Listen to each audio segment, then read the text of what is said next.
അയ്യപ്പ ദർശനം നിങ്ങൾക്കായി സമർപ്പിക്കുന്നത് Akshaya catering Thodupuzha, cosponsored by Woodland pure vegetarian hotel Thodupuzha. കാൽനൂറ്റാണ്ടിന്റെ വിശ്വസ്ത പാരമ്പര്യവുമായി അക്ഷയ കേറ്ററിംഗ് തൊടുപുഴ. ആഘോഷങ്ങൾ ഏതുമാവട്ടെ, എല്ലാത്തരം വെജ് നോൺ വെജ് വിഭവങ്ങളും പൂർണ്ണ ഉത്തരവാദിത്തത്തോടെ നിങ്ങളുടെ മുന്നിലെത്തിക്കുന്നു. നിങ്ങളുടെ നാവിലെ രസമുകുളങ്ങളെ തൊട്ടുണർത്തുന്ന രുചി വൈവിധ്യങ്ങൾ, സ്വാദിൽ ഒരൽപ്പം പോലും വിട്ടുവീഴ്ചയില്ലാതെ, പാരമ്പര്യ തനിമ നഷ്ടപ്പെടാതെ വിഭവസമൃദ്ധമായി നിങ്ങളുടെ ആഘോഷങ്ങളെ വരവേൽക്കൂ. അക്ഷയ കേറ്ററിംഗ് തൊടുപുഴയ്ക്കൊപ്പം ഫോൺ 9744406785. അക്ഷയ കേറ്ററിംഗ് തൊടുപുഴ. ഹൈറേഞ്ചിന്റെ കവാടമായ തൊടുപുഴയിൽ രുചിവൈവിധ്യങ്ങളുടെ നിറക്കലവറയായി വുഡ്ലാൻഡ്സ് വെജിറ്റേറിയൻ ഹോട്ടൽ. കൈപ്പുണ്യത്തിന്റെ മികവ് തെളിയിച്ചുകൊണ്ട് വിവിധയിനം ദോശകൾ, നോർത്ത് ഇന്ത്യൻ, ചൈനീസ് എന്നിങ്ങനെ കലർപ്പില്ലാത്ത വെജിറ്റേറിയൻ വിഭവങ്ങൾ. ഗ്രഹാതുരത്വം തുളുമ്പുന്ന അന്തരീക്ഷത്തിൽ വിശാലമായ കാർ പാർക്കിംഗ് സൗകര്യത്തോടെ Woodlands vegetarian hotel, Thodupuzha Muvattupuzha road, Madakkathanam, Kochangadi. ഇരട്ടി മധുരവുമായി വുഡ്ലാൻഡ് സ്വീറ്റ്സ് എന്ന മധുരക്കലവറയിൽ. ഞങ്ങളുടെ മറ്റൊരു സഹോദര സ്ഥാപനം വിജയ ബ്രിക്സ്, മടക്കത്താനം, കൊച്ചങ്ങാടി.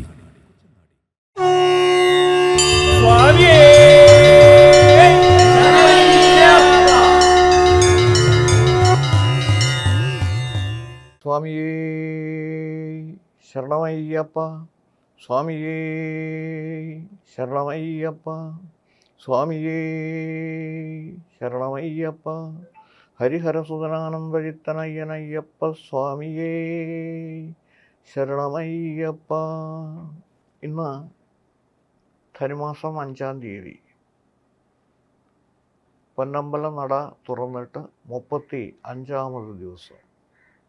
ഇന്ന് നമ്മൾ വളരെ ഗഹനമായ ഒരു വിഷയത്തെക്കുറിച്ചാണ് സംസാരിക്കേണ്ടി വരുന്നത്. നമ്മുടെ ശരീരം എന്ത് എന്നതിനെക്കുറിച്ച്.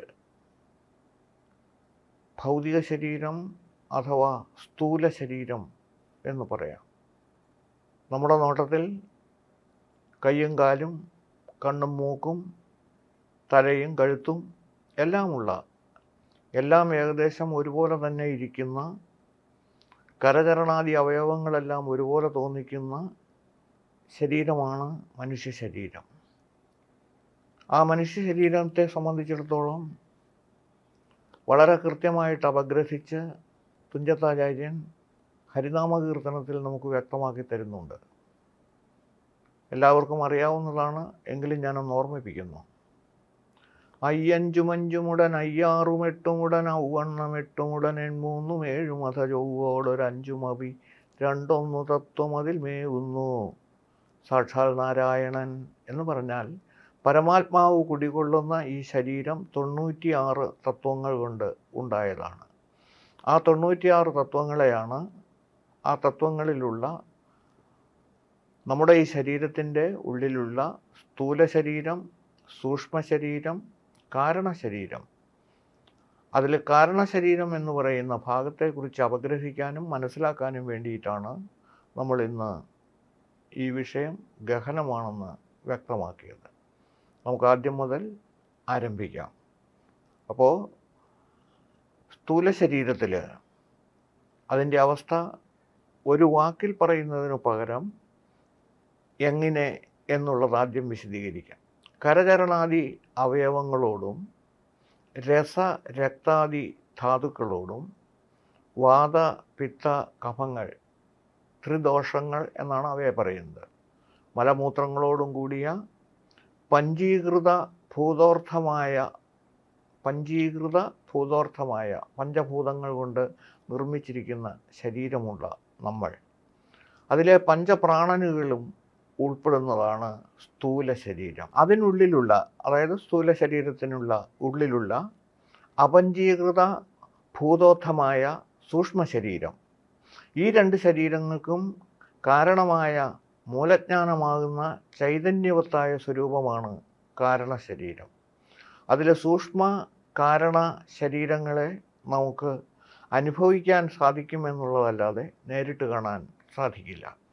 ഈ 3 എണ്ണമാണ് ശരീരത്രയം എന്ന് ഉദ്ദേശിക്കുന്നതിൽ സ്ഥൂല സൂക്ഷ്മ കാരണ ശരീരങ്ങൾ ജഗത്തും ശരീരധർമ്മങ്ങളെ തൻ്റെ ധർമ്മങ്ങളായി പ്രകാശിപ്പിച്ച് സന്തോഷിച്ചുകൊണ്ടിരിക്കുന്ന ചൈതന്യം ജീവനും, ജീവ ജഗത്തുക്കൾക്ക് സാക്ഷിയായി വിളങ്ങുന്ന പരമാത്മ ചൈതന്യം ഈശ്വരനുമാണ്. ഇവ മൂന്നും മൂന്നായി ഇരിക്കുന്നു എന്നത് അജ്ഞാനവും, അതായത് ജീവനും ചൈതന്യമത്തായിരിക്കുന്ന ജഗത്തും പരമാത്മ ചൈതന്യമായിട്ടുള്ള ഈശ്വരനും മൂന്നാണ് എന്ന് വിചാരിക്കുന്നത് അജ്ഞാനവും, മൂന്ന് ഭാവങ്ങളായി ഒന്നായിത്തീരുന്നു, ഈ മൂന്ന് ഭാവങ്ങൾ മാത്രമേ ഉള്ളൂ, അവ ഒന്നായിത്തീരുന്നു എന്നത് ജ്ഞാനത്തിൻ്റെ സ്വരൂപവുമാണ്. നമുക്കത് എങ്ങനെ വ്യക്തമായിട്ട് ബോധ്യപ്പെടാമെന്നുള്ളത് ഈ ശ്ലോകത്തിലൂടെ, താഴെ കുറിക്കുന്ന ശ്ലോകത്തിലൂടെ നമുക്ക് ബോധ്യപ്പെടും. ആത്മാ ജീവസ്തു ഗോസ്വാമി കർത്താ ക്ഷേത്രജ്ഞ ഇത്യജ വിശ്വശ്ച തൈജസ പ്രാജ്ഞ സ്ത്വം പദേന പ്രകാശിത.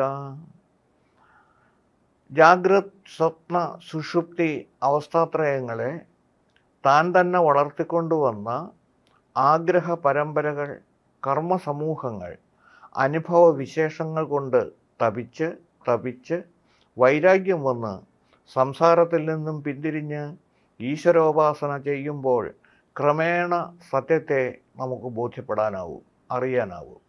ആയിരക്കണക്കിനായുള്ള ജനന മരണങ്ങളെയും കർമ്മ പരമ്പരകളെയും ആർജിച്ചും അനുഭവിച്ചും വിഷയിച്ചുകൊണ്ടിരിക്കുന്ന പ്രസ്തുത ജീവനെയാണ് തത്വമസി മഹാവാക്യത്തിലെ ത്വം എന്ന മധ്യമപദം കൊണ്ട് തത്വം അസി, അതിലെ ത്വം എന്നത് മധ്യമപദമാണ് വ്യക്തമാക്കുന്നത്.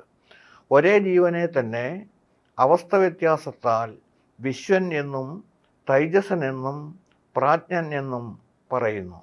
ജാഗ്രത അവസ്ഥയിൽ സ്ഥൂല ശരീരത്തിലും സ്ഥൂല പ്രപഞ്ചത്തിലും അഭിമാനിയും, സ്ഥൂലേന്ദ്രിയങ്ങളെ കൊണ്ട് സ്ഥൂല വിഷയങ്ങളെ എന്നുവെച്ചാൽ നേരിട്ട് അനുഭവിക്കണമെല്ലാം ഭുജിക്കുന്നവനുമാണ് ആ ജീവനെയാണ് വിശ്വൻ എന്ന് പറയപ്പെടുന്നത്.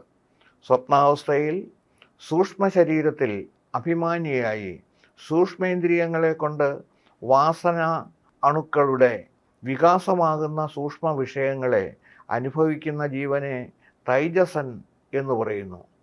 സുഷുപ്തിയിലേക്ക് വരുമ്പോൾ സ്ഥൂല സൂക്ഷ്മങ്ങളെ അനുഭവിക്കുന്ന രണ്ടുപാധികളെയും അനുഭവിക്കുന്ന ജീവനെ പ്രാജ്ഞനെന്നും പറയുന്നു.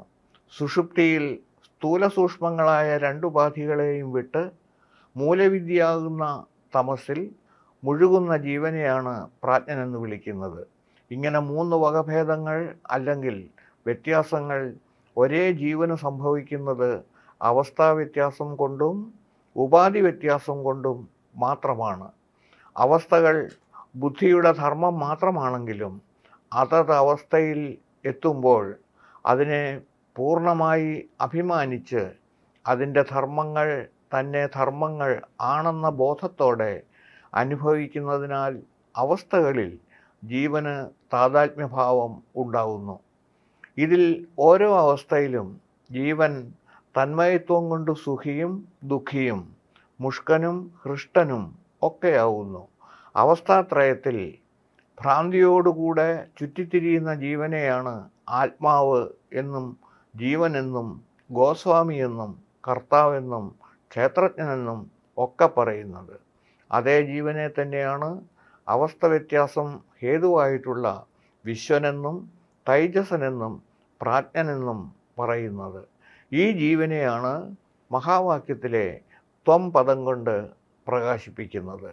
മനുഷ്യനും ദേവനും മൃഗവും കൃമിയും സ്ത്രീയും പുരുഷനും ബാലനും വൃദ്ധനും പണ്ഡിതനും പാമരനും ബ്രാഹ്മണനും ചണ്ടാളനും സുഖിയും ദുഃഖിയും എല്ലാം ജീവൻ തന്നെ. മേൽപ്പറയപ്പെട്ടതെല്ലാം ജീവൻ്റെ ഉപാധികളാണ്. നാനാലോകങ്ങളിൽ, നാനാദേശങ്ങളിൽ, നാനാകാലങ്ങളിൽ, നാനായോനികളിൽ ജനിച്ചും ജീവിച്ചും മരിച്ചും പല തുറകളിൽ ഒഴുകിപ്പോയിക്കൊണ്ടിരിക്കുന്ന ജീവത്വം അതുതന്നെയാണ് ത്വം പദത്തിൻ്റെ ലക്ഷ്യാർത്ഥം. ഒന്നാമത്തെ ശ്ലോകം കൊണ്ട് ത്വം പദത്തിൻ്റെ അർത്ഥത്തെ പ്രകാശിപ്പിച്ച് 8ാമത് ശ്ലോകം മുതൽ ഏതാനും ശ്ലോകങ്ങളെ കൊണ്ട് തത്പദത്തിൻ്റെ അർത്ഥത്തെ വ്യക്തമാക്കാൻ ആരംഭിക്കുന്നു. പറയപ്പെട്ട ഉപാധികൾക്കും അവയിൽ ഉപഹിതനായ ജീവനും സാക്ഷിയായി ഒരിക്കലും ഉണ്ടാവുകയോ ഒരിക്കലും നശിക്കുകയോ ചെയ്യാതെ ശരീരമാകുന്ന ഗ്രഹത്തിന് മുഴുവനും നിർമ്മലമായ പ്രകാശമായി വിളങ്ങുന്ന ഈശ്വരൻ അതുതന്നെയാണ് ആത്മാവ് എന്ന് പറഞ്ഞാൽ പോരാ, ജീവാത്മാവ്. ജീവന് ആത്മാവിനെ അറിയണമെങ്കിൽ അതും ബുദ്ധിഗത ജ്ഞാനം കൊണ്ട് മാത്രമേ സാധിക്കൂ. എത്ര ഉന്നതമായ വിദ്യാഭ്യാസം നേടിയെന്ന് അഭിമാനിച്ചാലും ഉപാധിജ്ഞാനം അത്യന്ത പരിമിതവും മലിനവുമാണെന്ന കാരണത്താൽ നിരുപാധികനും അനന്തനുമായ ഈശ്വരനെ അറിയാൻ സാധ്യമല്ല. അതുകൊണ്ട് ഒരു തരത്തിലും ഈശ്വരനെ അറിയാൻ കഴിയുന്നുമില്ല. ആത്മാവാകട്ടെ യാതൊരു കാരണത്തിൻ്റെയും സഹായം കൂടാതെ തന്നെ അവസ്ഥാത്രയത്തെയും അവസ്ഥാത്രയഗത വസ്തുക്കളെയും എന്നുവേണ്ട ത്വരീയാവസ്ഥയെപ്പോലും സാക്ഷിരൂപേണ അറിയുന്നു. ബുദ്ധി, ഉപാധികളും അവയുടെ പ്രവർത്തിക്കുന്ന അവസ്ഥാത്രയാദികളെല്ലാം തന്നെ ഏതൊരു വസ്തുവിൽ വിളങ്ങുന്നുവോ ആ പരംപുരുഷൻ സർവത്തിനെയും അറിയുന്നു. എന്നാൽ ആ പരംപുരുഷനെ ഒന്നും അറിയുന്നില്ല.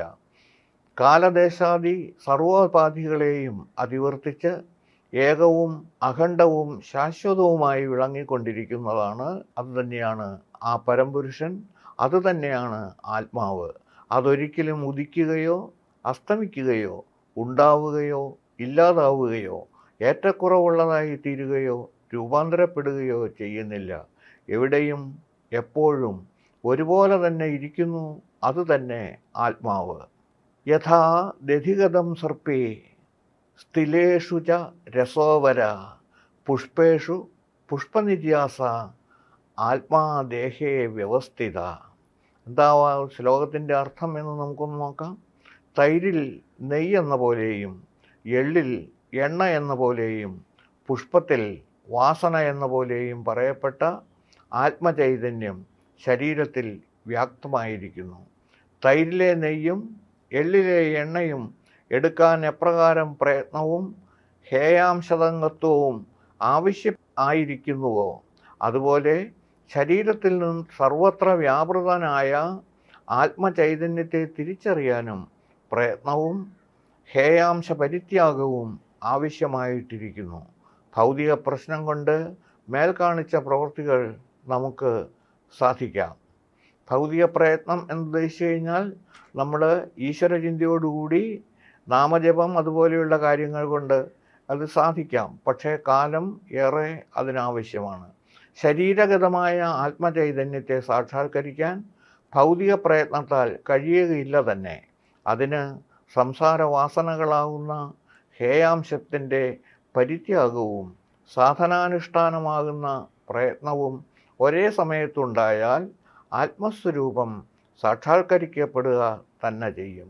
ശ്രീശങ്കരൻ, ശ്രീനാരായണൻ, ചട്ടമ്പിസ്വാമികൾ, മഹർഷി അരവിന്ദൻ, മാതാമൃതാനന്ദമയി, ഭഗവാൻ സത്യസായി ബാബ തുടങ്ങിയവരെല്ലാം ആത്മസ്വരൂപം സാക്ഷാത്കാരത്തിന് ഉദാഹരണം ഇതിൽ കൂടാതെയും നിരവധി പേരുണ്ട്.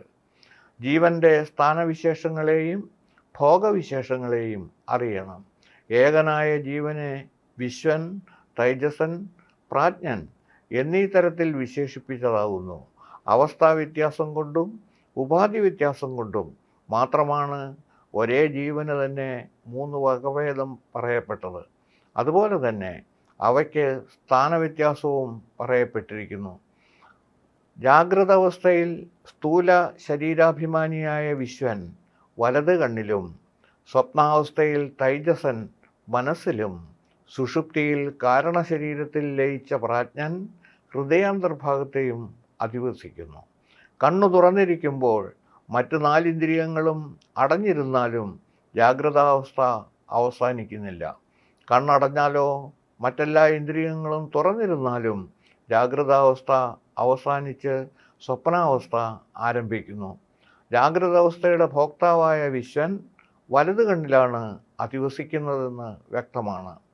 തൈജസൻ മനസ്സിലിരുന്നാണ് നാനാതരത്തിലുള്ള വാസനാ ബീജങ്ങളെ വികസിപ്പിച്ച് അനുഭവിക്കുന്നത്.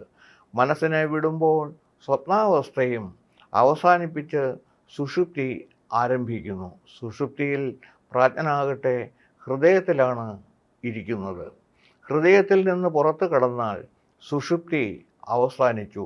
ജാഗ്രതോ സ്വപ്നമോ ഏതെങ്കിലും ഒരവസ്ഥ ആരംഭിക്കുന്നു. മനസ്സിലേക്കാണ് വന്നതെങ്കിൽ സ്വപ്നവും, അല്ല ഓർമ്മയിലേക്കാണ് വന്നതെങ്കിൽ ജാഗ്രതും ആരംഭിക്കുന്നു. ഇങ്ങനെ ഒരേ ജീവൻ തന്നെ 3 അവസ്ഥകളിൽ 3 സ്ഥാനങ്ങളിലാണ് ഇരിക്കുന്നത് എന്നും നമുക്ക് മനസ്സിലാവണം. സ്ഥൂല ഭോഗേന വിശ്വസ്യ സൂക്ഷ്മേണ തൈജസസ്യ ആനന്ദേനേതു പ്രാജ്ഞസ്യ ത്രിധ തൃപ്തിം നിബോധയ. ഒരേ ജീവൻ്റെ 3 അവസ്ഥകൾ എങ്ങനെയാണ് എന്നതാണ് ഈ ശ്ലോകത്തിലൂടെ നമ്മെ ബോധ്യപ്പെടുത്തിയത്. ഒരേ ജീവൻ 3 അവസ്ഥകളിൽ 3 തരത്തിലുള്ള മോഹങ്ങൾ കൊണ്ട് തൃപ്തിപ്പെടുകയുള്ളൂ. വിശ്വൻ സ്ഥൂലഭോഗങ്ങളെ കൊണ്ടും, സ്ഥൂലഭോഗങ്ങൾ എന്ന് പറഞ്ഞാൽ നമുക്ക് ബോധത്തോടുകൂടി ചെയ്യുന്ന ഏതെല്ലാമാണോ അതെല്ലാം അതിനകത്ത് പെടും. വിശ്വൻ സ്ഥൂലഭോഗങ്ങളെ കൊണ്ടും, തൈജസൻ സൂക്ഷ്മഭോഗങ്ങളെ കൊണ്ടും, പ്രാജ്ഞൻ ആനന്ദം കൊണ്ടുമാണ് തൃപ്തിപ്പെടുന്നത്. ഒരേ പ്രാണൻ 3 അവസ്ഥകളിൽ 3 തരത്തിലുള്ള അനുഭവങ്ങളെ കൊണ്ടാണ് ഇരിക്കുന്നത്. 18 ശ്ലോകങ്ങൾ ഉൾക്കൊള്ളുന്ന ശാസ്ത്രയോഗം എന്ന 2-ാം അധ്യായത്തിൽ പ്രതിപാദിച്ചതും വിശദമാക്കിയതും ശബരിമല മുഖമുദ്ര എന്ന് പറയാൻ കഴിയുന്ന തത്വമസി എന്ന മഹാവാക്യമാണ്. ജിജ്ഞാസുക്കളിൽ അഭിവാഞ്ച വർദ്ധിപ്പിക്കാൻ ഉതകുന്ന തരത്തിലുള്ള ആഖ്യാനകർമ്മം എന്ന് ആഗ്രഹം വർദ്ധിപ്പിക്കുന്നു. 3-ാം അധ്യായത്തിൽ അധ്യാത്മയോഗത്തിൽ ശബരി ഉന്നയിച്ച സംശയങ്ങളെക്കുറിച്ച് നമുക്ക് നോക്കാം. തത്വമസി എന്ന മഹാവാക്യത്തെ പുരസ്കരിച്ച് ആത്മീയാനുഭൂതി കൈവരും എന്നത് ജ്ഞാനാവസ്ഥയിൽ ശരിയായിരിക്കാം. എന്നാൽ സാധാരണക്കാരുടെ ഉള്ളിൽ ഞാനെന്നും നീയെന്നുമുള്ള 2 ഉപാധികൾ നിറഞ്ഞു നിൽക്കുന്നിടത്ത് അതെപ്രകാരം പ്രായോഗികമാക്കാൻ സാധിക്കും? ഞാനോ നീയോ ഒന്നു മാത്രമായി തീരുന്ന പക്ഷം യാതൊരു വ്യവഹാരവും അവരെ സംബന്ധിച്ച് നടക്കുകയില്ല. മനോരാജ്യത്തിലോ അഥവാ ചിന്തയിലോ സ്വപ്നത്തിലോ പോലും തന്നിൽ നിന്ന് അന്യമായി ചിലതിനെ സങ്കല്പിക്കുമ്പോൾ മാത്രമേ വ്യവഹാരം നടക്കുകയുള്ളൂ. ഇക്കാരണത്താൽ പ്രപഞ്ചത്തിൽ കഴിയുന്ന വ്യക്തിക്ക് പ്രപഞ്ചം തന്നെ വ്യവഹാര സ്വരൂപമായി ബോധ്യപ്പെട്ടിരിക്കുന്നിടത്ത് അദ്വൈതത്തെ ബോധിക്കാൻ കഴിയുന്നില്ല. വ്യവഹാര പ്രപഞ്ചത്തിൽ അദ്വൈതം എങ്ങനെ പരമാർത്ഥമായി തീരുന്നു എന്നത് അങ്ങനെ തന്നെ പറഞ്ഞു തരാൻ ദയവുണ്ടാവണം. ശബരി പറഞ്ഞു നിർത്തി.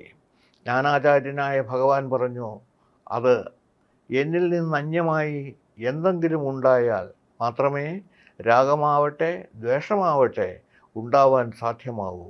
രാഗദ്വേഷങ്ങളാണ് ലോക വ്യാപാരത്തിന് അവലംബമായിട്ടുള്ളത്. ഇപ്രകാരം വിശദമായി ചിന്തിക്കുമ്പോൾ പ്രപഞ്ചത്തെ സംബന്ധിച്ചിടത്തോളം ദ്വൈതമാണ് ശരിയെന്ന് പറയേണ്ടി വരും. പക്ഷേ അതിന് ലോകവ്യവഹാരം സത്യമാകണ്ടേ? സത്യമായുള്ള ഏകവസ്തു പരമാത്മ ചൈതന്യം മാത്രമായിരിക്കെ പഞ്ചഭൂതങ്ങൾക്ക് ബോധ്യപ്പെടുന്ന ഈ പ്രപഞ്ചം വെറും മിഥ്യ എന്ന് ബോധ്യപ്പെടലിൽ ജഗന്മിഥ്യ എന്ന സത്യം, വ്യവഹാര പ്രപഞ്ചം ദ്വൈതമാണെന്ന് വെറും തോന്നലാണെന്നുള്ളത് സൂക്ഷ്മചിന്തനത്തിലൂടെ അസത്യമായ ദ്വൈതചിന്തയ്ക്ക് കാരണഭൂതമായത് സത്യമായ അദ്വൈതമാണെന്ന് കാണാം. ഞാൻ നീ എന്ന് 2 ശബ്ദങ്ങളാണ് ദ്വൈതഭാവത്തിന് അടിസ്ഥാനമാക്കിയുള്ളത്. ഈ 2 ശബ്ദങ്ങളും ഒന്നിനെയും അവലംബിച്ചല്ല നിൽക്കുന്നത് എന്ന് മാത്രമല്ല, അങ്ങനെ 2 പദാർത്ഥങ്ങൾ ഇല്ലെന്നും നമുക്ക് കാണാം. ഇത് വെറും സങ്കല്പങ്ങൾ മാത്രമാണ്. ഒരാൾ ഏതിനെ നീയെന്ന് വ്യവഹരിച്ചുവോ വ്യവഹരിക്കപ്പെട്ടവൻ അതിനെ ഞാനെന്നാണ് അറിയുന്നത്. ഞാൻ അറിഞ്ഞ വ്യവഹാരങ്ങൾ ഏവഹ്യുതൻ നീ എന്നാണ് അറിയുന്നത്. എപ്പോഴും ഏതു സമയത്തും സന്ദർഭത്തിനനുസരിച്ചിട്ട് ഇത് മാറി മറിഞ്ഞുകൊണ്ടേയിരിക്കുന്നു. സ്ഥിരമായ അവലംബത്തിലല്ല ഈ ശബ്ദങ്ങൾ നിലനിൽക്കുന്നത്. അതുകൊണ്ട് തന്നെ ജഗന്മിഥ്യ എന്നത് ആചാര്യന്മാർ അഥവാ പൂർവ്വസൂരികൾ ബോധ്യപ്പെട്ട് പ്രചരിപ്പിച്ച സത്യമാണെന്നറിയുക.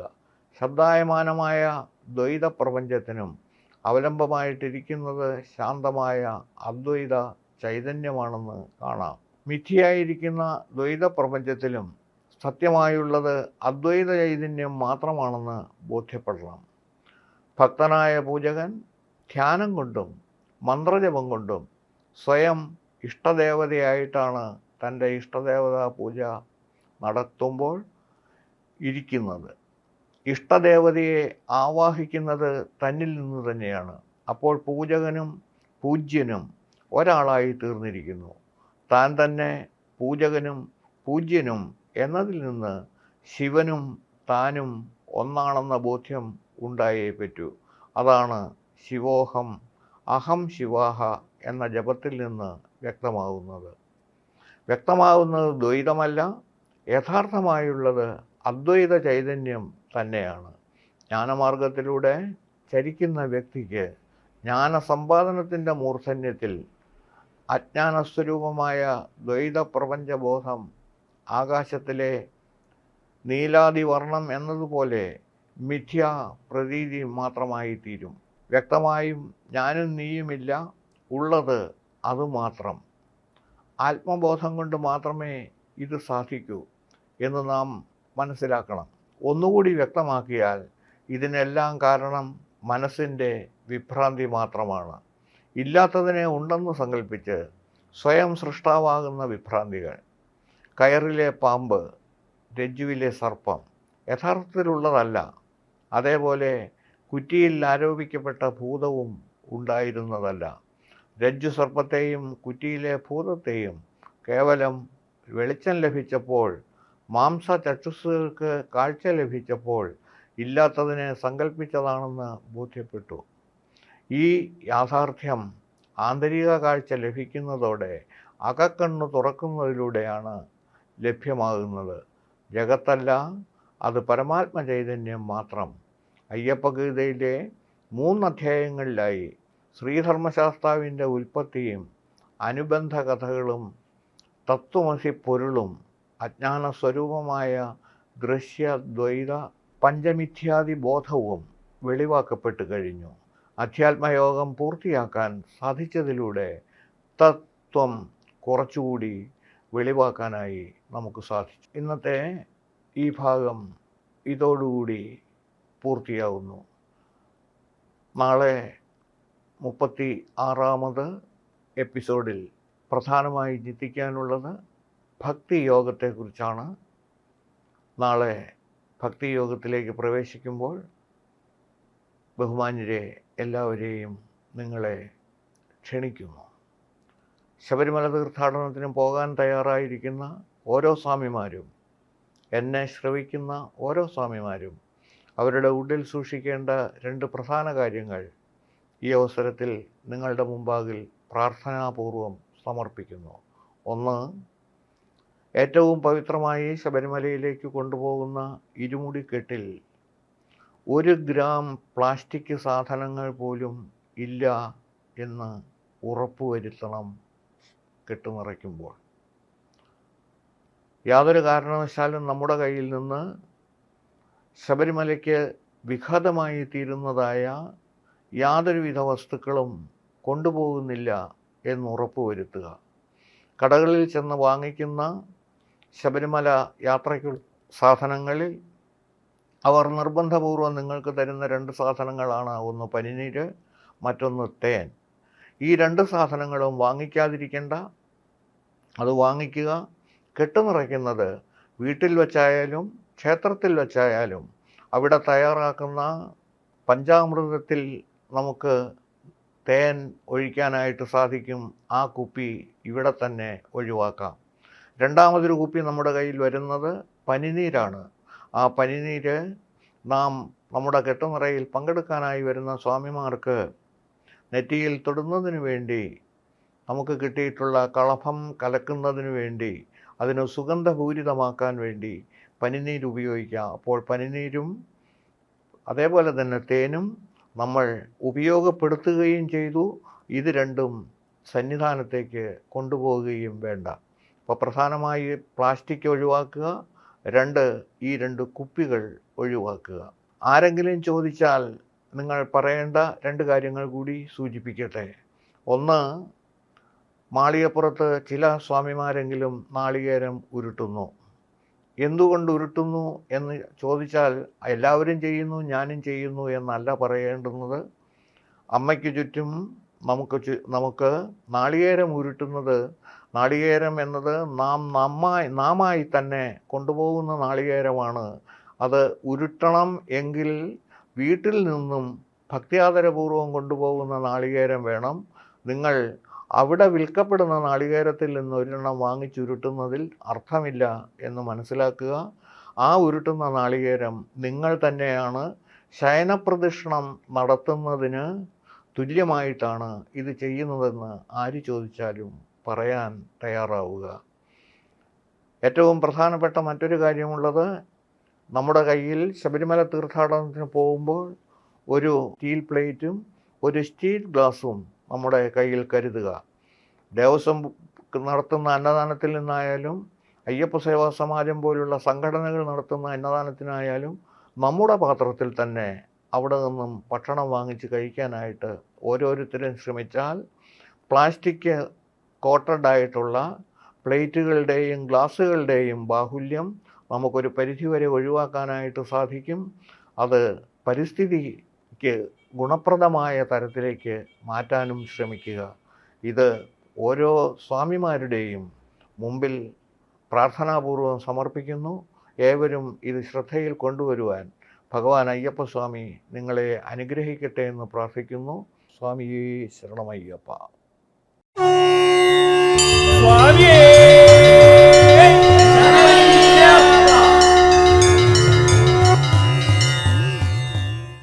അയ്യപ്പ ദർശനം നിങ്ങൾക്കായി സമർപ്പിച്ചത് അക്ഷയ കാറ്ററിംഗ് തൊടുപുഴ.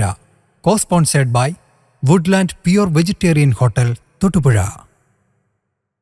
4 നൂറ്റാണ്ടിന്റെ വിശ്വസ്ത പാരമ്പര്യവുമായി അക്ഷയ കേറ്ററിംഗ് തൊടുപുഴ. ആഘോഷങ്ങൾ ഏതുമാവട്ടെ, എല്ലാത്തരം വെജ് നോൺ വെജ് വിഭവങ്ങളും പൂർണ്ണ ഉത്തരവാദിത്തത്തോടെ നിങ്ങളുടെ മുന്നിൽ എത്തിക്കുന്നു. നിങ്ങളുടെ നാവിലെ രസമുകുളങ്ങളെ തൊട്ടുണർത്തുന്ന രുചി വൈവിധ്യങ്ങൾ, സ്വാദിൽ ഒരൽപ്പം പോലും വിട്ടുവീഴ്ചയില്ലാതെ, പാരമ്പര്യ തനിമ നഷ്ടപ്പെടാതെ, വിഭവസമൃദ്ധമായി നിങ്ങളുടെ ആഘോഷങ്ങളെ വരവേൽക്കൂ. അക്ഷയ കേറ്ററിംഗ് തൊടുപുഴയ്ക്കൊപ്പം ഫോൺ 9744066785. അക്ഷയ കേറ്ററിംഗ് തൊടുപുഴ. ഹൈറേഞ്ചിന്റെ കവാടമായ തൊടുപുഴയിൽ രുചിവൈവിധ്യങ്ങളുടെ നിറക്കലവറയായി വുഡ്ലാൻഡ്സ് വെജിറ്റേറിയൻ ഹോട്ടൽ. കൈപുണ്യത്തിന്റെ മികവ് തെളിയിച്ചുകൊണ്ട് വിവിധയിനം ദോശകൾ, നോർത്ത് ഇന്ത്യൻ, ചൈനീസ് എന്നിങ്ങനെ കലർപ്പില്ലാത്ത വെജിറ്റേറിയൻ വിഭവങ്ങൾ. ഗ്രഹാതുരത്വം തുളുമ്പുന്ന അന്തരീക്ഷത്തിൽ വിശാലമായ കാർ പാർക്കിംഗ് സൗകര്യത്തോടെ Woodlands vegetarian hotel, Thodupuzha Muvattupuzha road, Madakkathanam, Kochangadi. ഇരട്ടി മധുരവുമായി വുഡ്ലാൻഡ് സ്വീറ്റ്സ് എന്ന മധുരക്കലവറയും. ഞങ്ങളുടെ മറ്റൊരു സഹോദര സ്ഥാപനം വിജയ ബ്രിക്സ്, മടക്കത്താനം, കൊച്ചങ്ങാടി.